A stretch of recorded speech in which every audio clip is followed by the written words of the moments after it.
Indonesia, our homeland where we live, home to hundreds of millions of people, a large country having diversity in many ways, which eventually became the basis for the birth of Bhinneka Tunggal Ika. Diversity and unity are two things that should not be separate, because if it happens, then there comes division and destruction, because human nature is different from each other. This difference will create unity because with differences we can complement each other.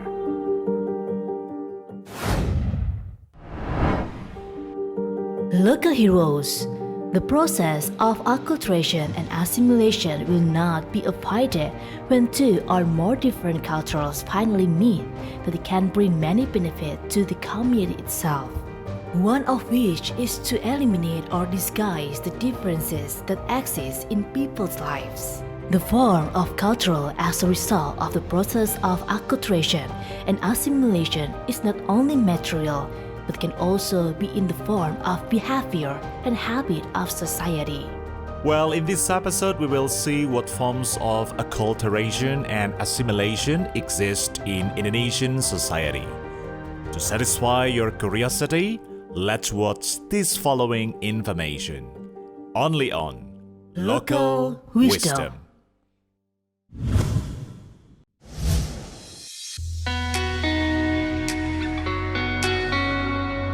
The first form of acculturation is the art of building or architecture. The forms of temples in Indonesia are generally the result of acculturation between elements of Hindu and Buddhist culture, with elements of native Indonesian culture. Magnificent buildings, statues of the embodiment of the deity or the Buddha, as well as stupas, are the elements taken from India. The shape of the original temples in Indonesia is essentially the form of punden berundak, which is an element of native Indonesia. Some examples of things acculturation are Borobudur Temple, Mendut Temple, Muara Takus Temple, Pausan Temple, and there are still hundreds of others because Indonesia does have a lot of Hindu and Buddhist temples that not only have amazing architecture but also have historical and sacred value for Hindus and Buddhists. Well, from the temple mentioned earlier, which one has never been visited by local heroes?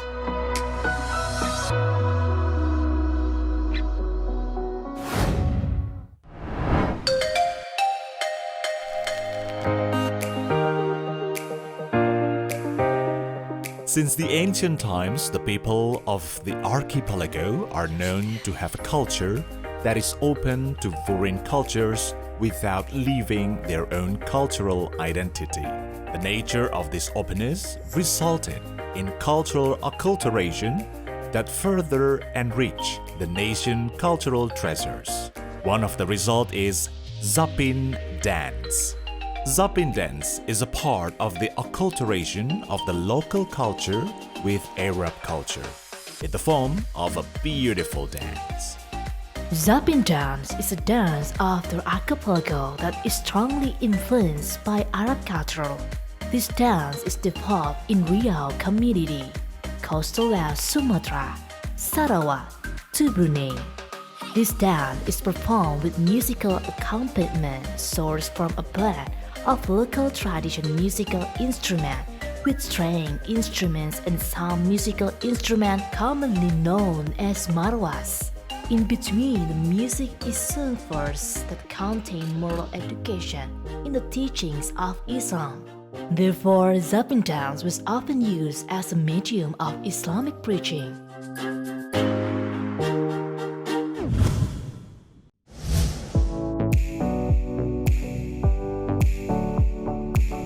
Cultural influences from India also brought the developments in the fields of fine arts, sculpture, and carving. These can be seen in the relief carved on the walls of the temples in Indonesia. For example, the relief carved on the walls of Borobudur Temple telling the life stories of Buddha Siddhartha Gautama. There are also Kalamakara reliefs on the temple. The base on the Kalamakara reliefs decoration is animal and plant motifs.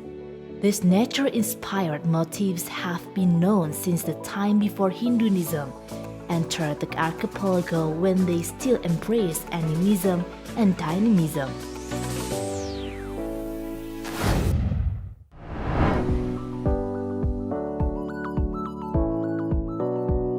The development of Islamic culture in Indonesia also has an impact on the literary arts and letters.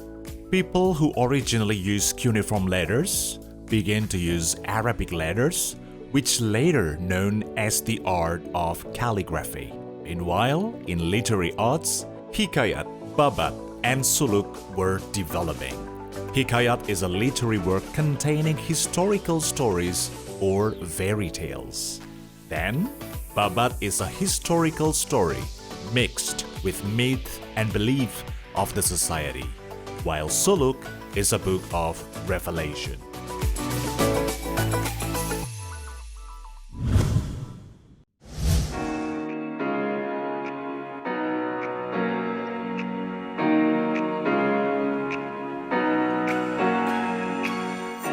Furthermore, acculturation can also be in the form of traditional clothing, like the traditional clothes that come from Bangka Belitung.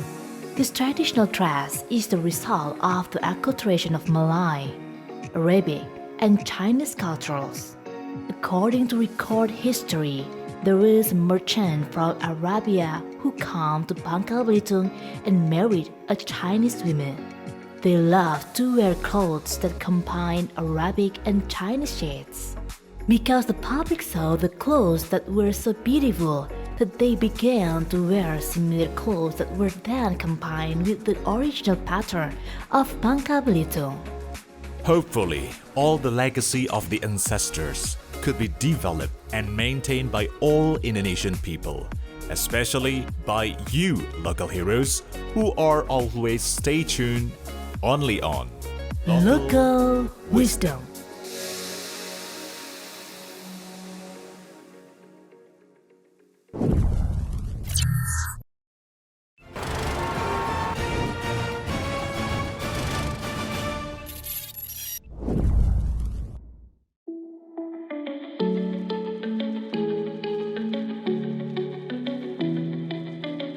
As local heroes already know that in Indonesia, many relics of the past, as well as the work of modern society, show the cultural acculturation that occurs in the community when the influence of Hinduism and Buddhism first entered Indonesia.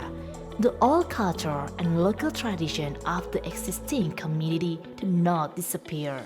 The two coming cultures interacted with the old culture, thus creating several new local cultures and customs as a form of unification of their differences. Well, for the next information, we will tell you some of the results of the cultural acculturation in the art of architecture in Indonesia.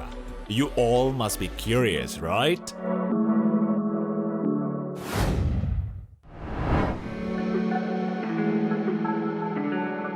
A mosque is a place to worship for all Muslims in the world. As Islam initially emerged from the Arabian Peninsula, therefore, the style of the building is typical of the architecture of the Middle Eastern style.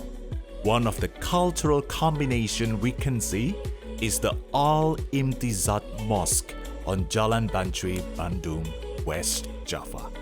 This mosque is unique because the architectural style used by Al-Imtizat Mosque is similar to the temple of worship of the people of Konghucu, with the color of the building being dominated by a plan of red, gold, and yellow.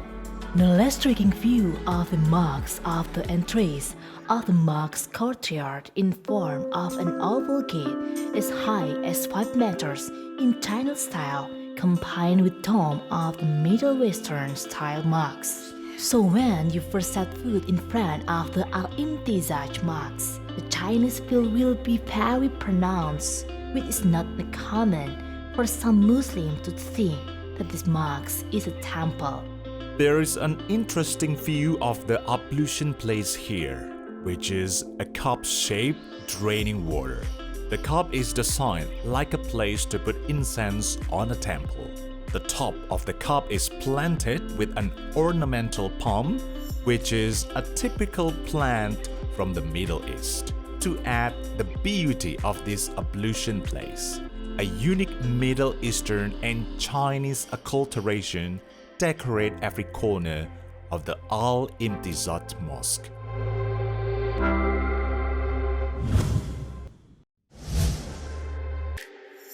Next up is Cheng Ho Pasuruan Marks, located in Pandaan District, Pasuruan Regency, East Java.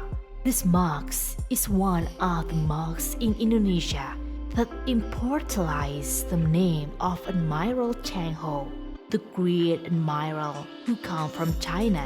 The name Cheng Ho is very famous among Muslims from Indonesia. Dozens of monks in various parts of Indonesia use his name, especially those in area visited by Admiral Cheng Ho. Cheng Ho Pasuruan monks adopt 3 cultural elements at once in its architectural design, namely a blend of Chinese, Javanese, and Islamic cultures. The distinctive colors of Chinese buildings such as yellow, green, and red dominate these marks, while the shape and ornament of the roof of the marks building are blend of Chinese and Javanese cultures. The Islamic touch in the marks building is shown with calligraphy engraved on the wall of the marks. The Chinese carvings and wooden construction can be seen as the characteristics of this building. Constructive details such as roof supports or meetings between columns and beams, and even the roof frame are made beautifully. The architecture of the building is also related to the Chinese feng shui of ethics, aesthetics, values, natural environment, traditions, and culture, with the harmony of the surrounding nature. It makes Muslims doing prayers here feel at home and want to pray, and at the same time to take a rest.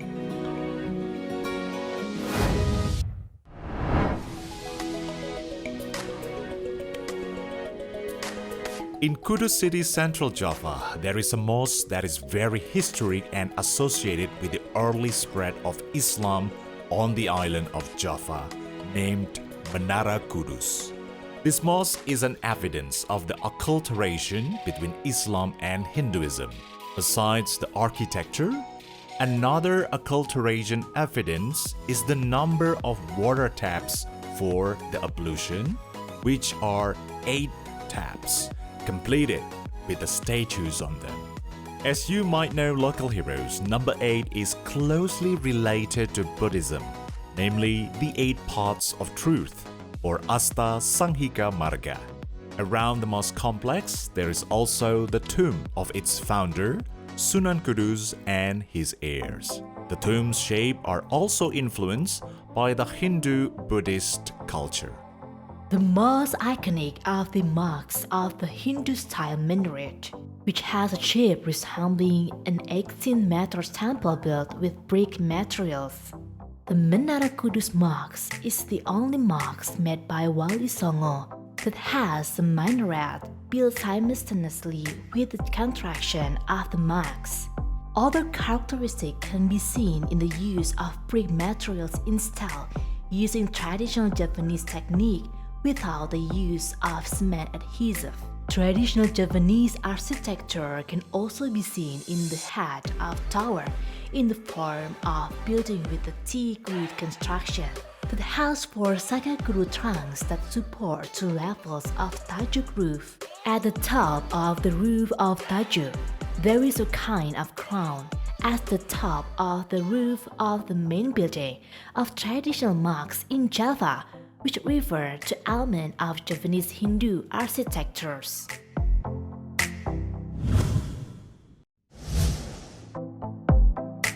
If earlier we discussed the acculturation in Islam, now we're going to see the acculturation between Catholicism and Javanese culture. The Church of the Sacred Heart of Jesus Pugeran is located in Yogyakarta. The Pugeran Church was very influential for the Indonesian independence heroes during the war. From 1948 to 1949, the church was functioned as a refugee. Pugeran Church complex was also used as a public kitchen and the Indonesian Red Cross post. This church was also used as a secret meeting place among the Indonesian independence heroes during the guerrillas war who moved in and out of Yogyakarta. To commemorate the struggle and role of the church at that time, a monument was built in front of the church, which was inaugurated on July 29, 1984.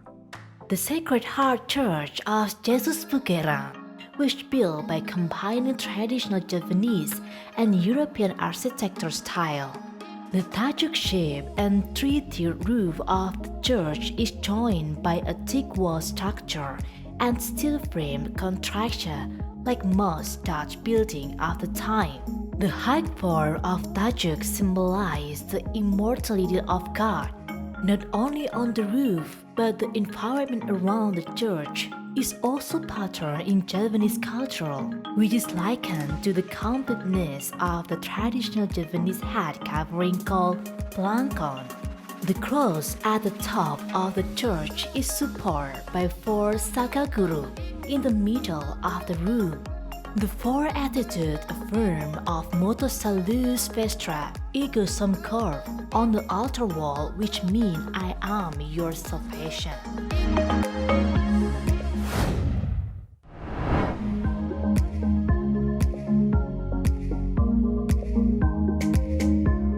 Local heroes, Klenteng or Miao in Chinese Hokkien, is a term for a place of worship for Confucians in Indonesia. For the Chinese community, Klenteng not only means as a place of worship, but also as an important place for their life process. Well, local heroes, there is a unique Klenteng in Bali called Lingli Miao.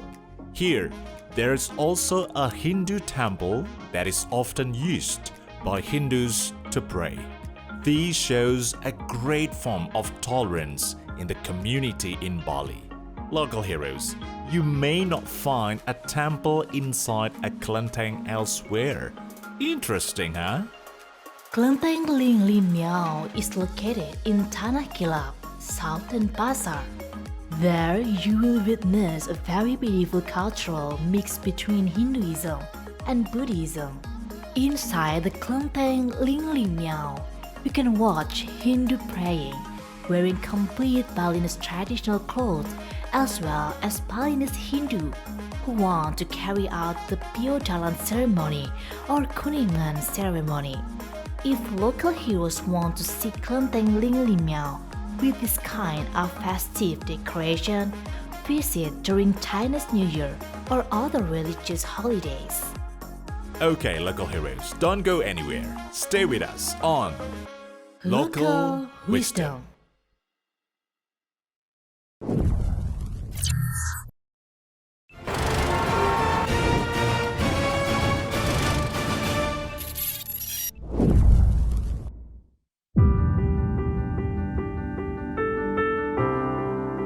Local heroes, we are back again with you all, only in Local Wisdom. Local heroes, as a marker of cultural identity from a region, food cannot be separate from the acculturation and assimilation process. Food is the part that unites a community, religion, and nation. The meaning has become a basic concept of food traditional. In everyday's life in a region, there is a tendency for the people to introduce their respective traditional food.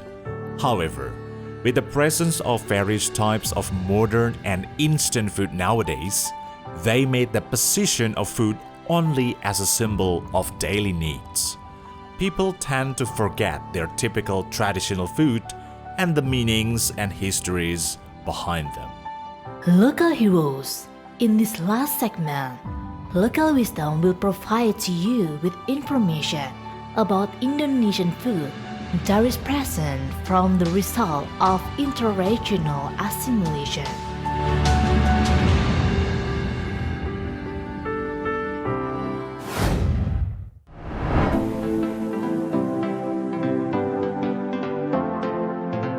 The first food is spring roll called lumpia.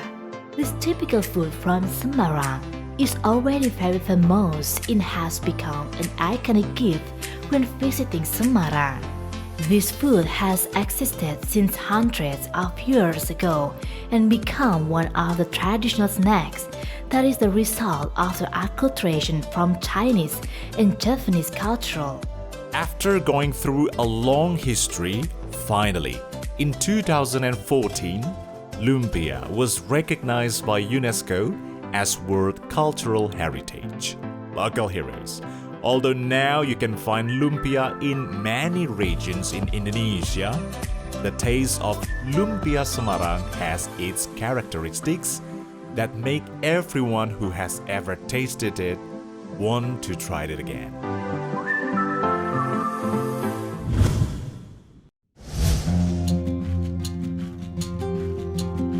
Which has a fairly intimate history with the Dutch during the colonial period, not only has historical closeness but also food. Here, there is a food that is famous for having a delicious flavor, Bestik Solo. Bestik Solo is a food that has existed since the Dutch colonial era. The beef is tasty, completed with its fresh and savory soup. This is also one of the results of acculturation, given the habits of people in Europe who eat beef steak with French fries or mashed potatoes.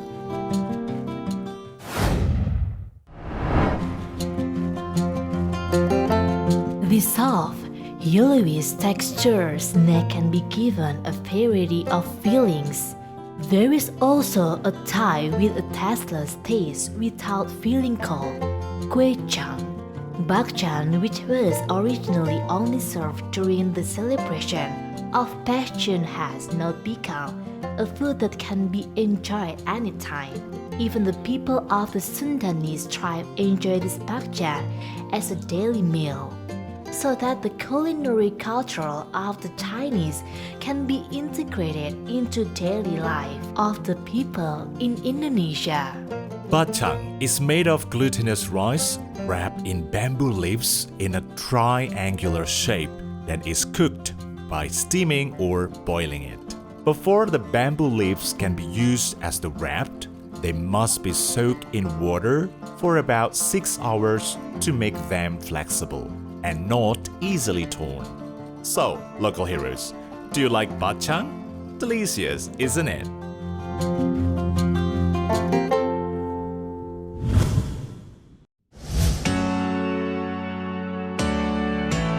Local heroes as a maritime trade area and the geographical position located at the gate of the Strait of Malacca makes Aceh culinary influenced by Arab, Chinese, European, and Indians. One of the culinary is kuah beulangong. Curry cooked without coconut milk has become a legendary specialty of Aceh. This food is called kuah beulangong since the cooking process uses a large pot or cauldron, which in the native language of Aceh is called beulangong. This cuisine is originated from Aceh Besar. It is usually cooked for the Thanksgiving ceremony after the great harvest. The farmers in Aceh Besar at that time called this dish as kuah belang.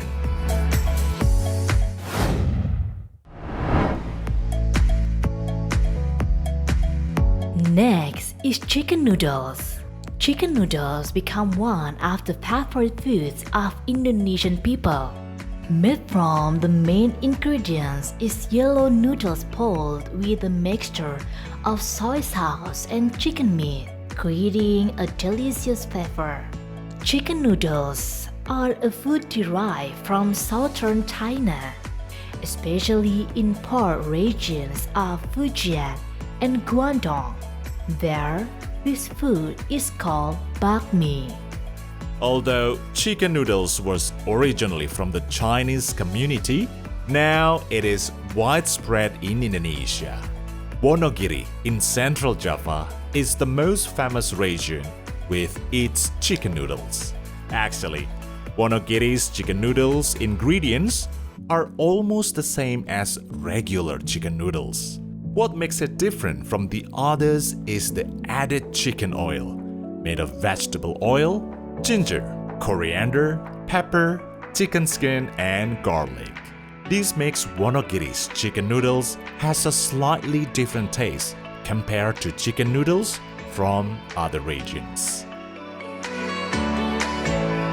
Acculturation and assimilation are social processes that arise when a group with a certain culture is confronted with elements of a new culture that are different until the new cultural elements. In addition, acculturation and assimilation are important social processes for a diverse society with a variety of tribes, races, and religions, as they will make the society itself more harmonious and peaceful. Local heroes finally complete the episode this time. Look forward to us in the next episode. Of course, still with a variety of information that will add insight to all of us. Keep always healthy. See you again. We are only in Local Wisdom.